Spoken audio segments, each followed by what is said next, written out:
Winter has arrived here at our homestead. The air has turned crisp and cold, and everything has started to go into hibernation. This will be our first Christmas in the tiny house, and I've been finding so much comfort in the simple rituals that come with this season, like lighting the morning fire and warming up for the day ahead. This season I've been embracing a slower pace of living, and winter feels like the perfect time for that.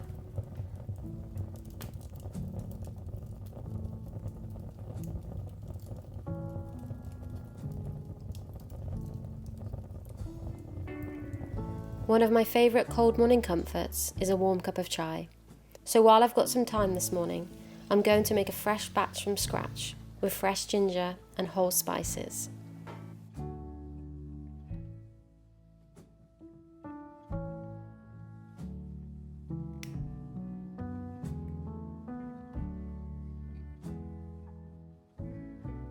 For my chai, I'm using 3 cinnamon sticks, 15 cloves, 2 star anise, 20 cardamon pods, and 20 peppercorns. For my chai, I like it nice and spicy, so I add in more ginger than most.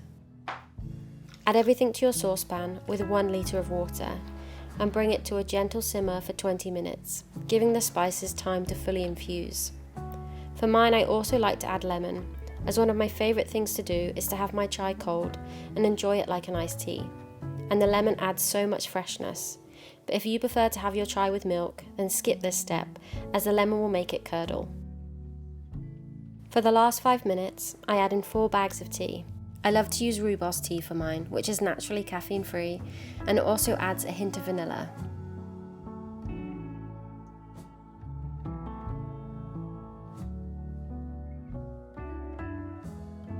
After 20 minutes, your kitchen will be filled with a rich smell of warm chai, and then you're ready to sieve and enjoy.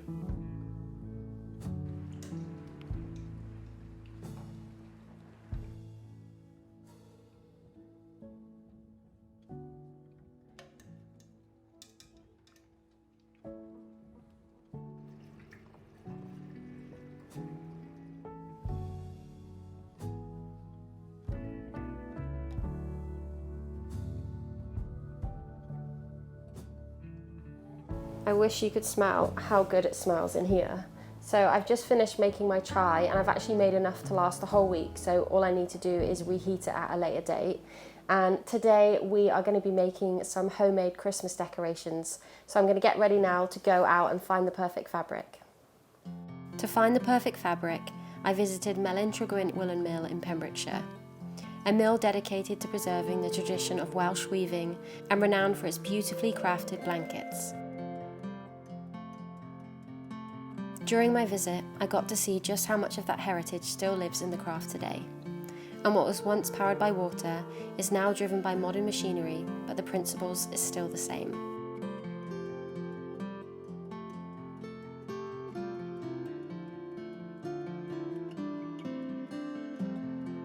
Before any weaving begins, each individual thread for a new blanket design has to be knotted by hand. It's slow, detailed work, linking hundreds of yarn ends to ensure the pattern continues perfectly.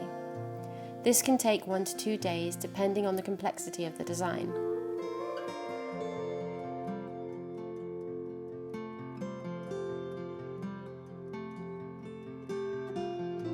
Once every thread is joined, the bundles of wool yarn are drawn through the loom and separated into place, and each strand becomes part of the structure that will form the blanket's distinctive pattern, which honour the iconic Welsh designs that have been woven here for over 100 years.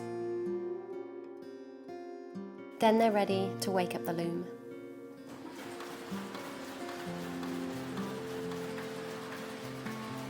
Hundreds of needles rise and fall. The sound echoes the room, and that rhythm fills the mill the same way it has for centuries. The needle lifts the warp threads, while the shuttle sends the weft racing across. Layer by layer, the fabric builds, and slowly, a roll of fabric begins to grow at the end of the machine.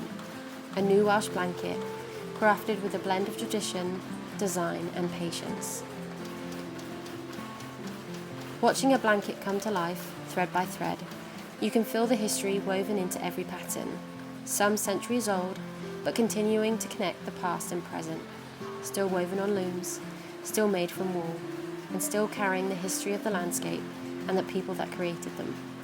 Melin Tregwynt may be modern today, but it carries the soul of every weaver who's worked here before.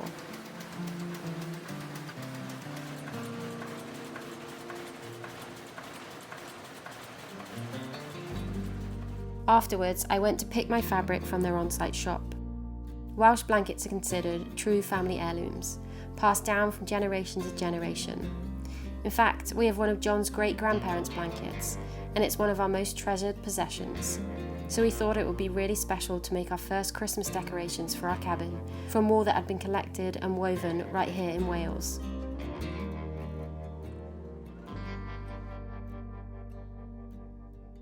Watching the process from start to finish, it's clear that each Melin Tregwynt blanket isn't just made, it's crafted, thread by thread, with skill, patience, and a deep sense of heritage. And now it's my turn to shape this beautiful fabric into something magical to celebrate our first Christmas in our new home.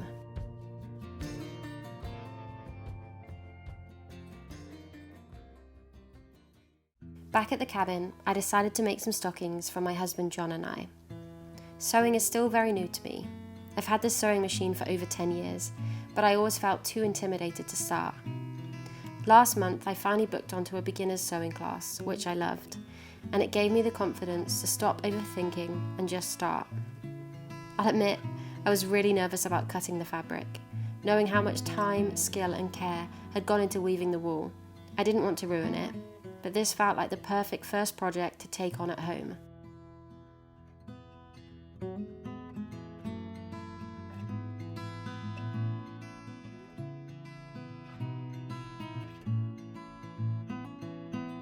In my family, my grandma is a sewer.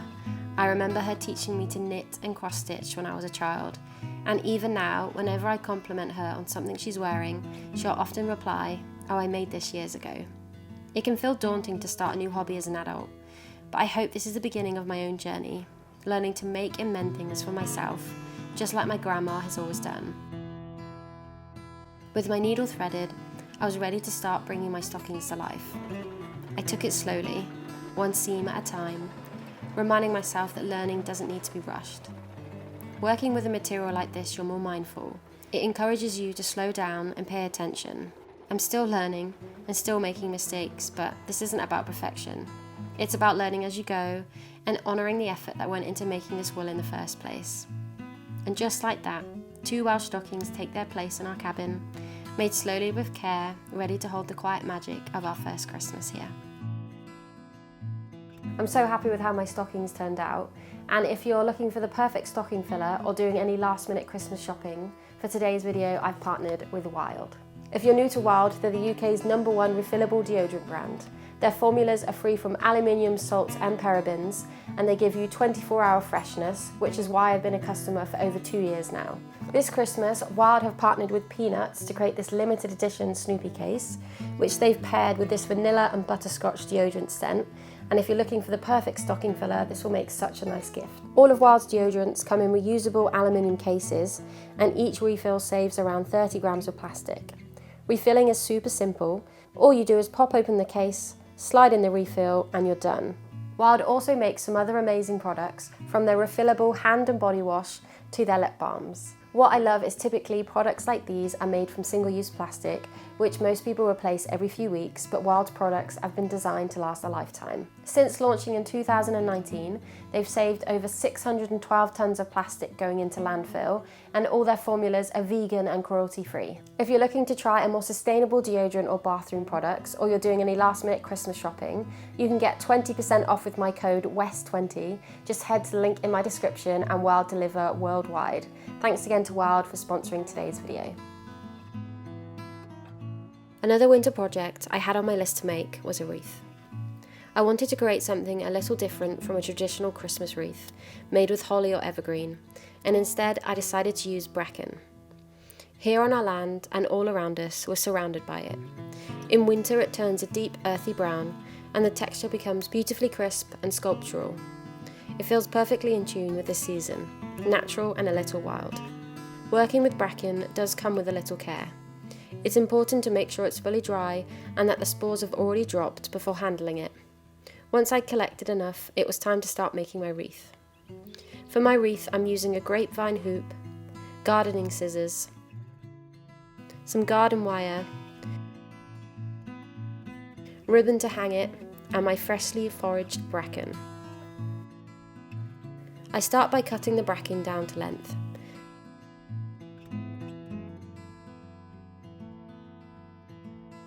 Then separating it into small piles based on the natural direction of the stems. Any pieces that curve to the right go on the right hand side of the hoop, and anything curving left goes on the left. This helps the wreath flow naturally, rather than fighting against the shape of the bracken. I gather the bracken into small bundles and secure them to the hoop using wire.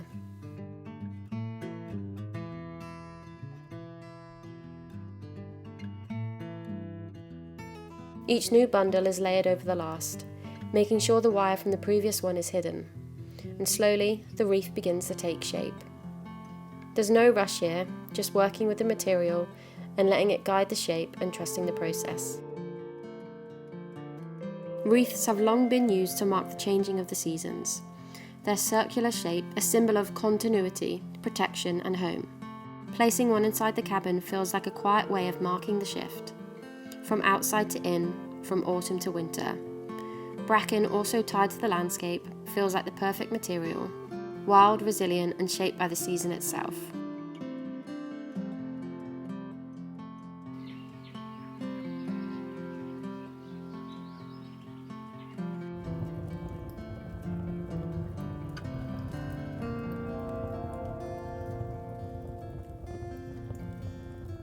Now my wreath was finished, it was time to hang it in place. I decided to take down my stockings and move them up by the fire, as I thought the wreath would work better here.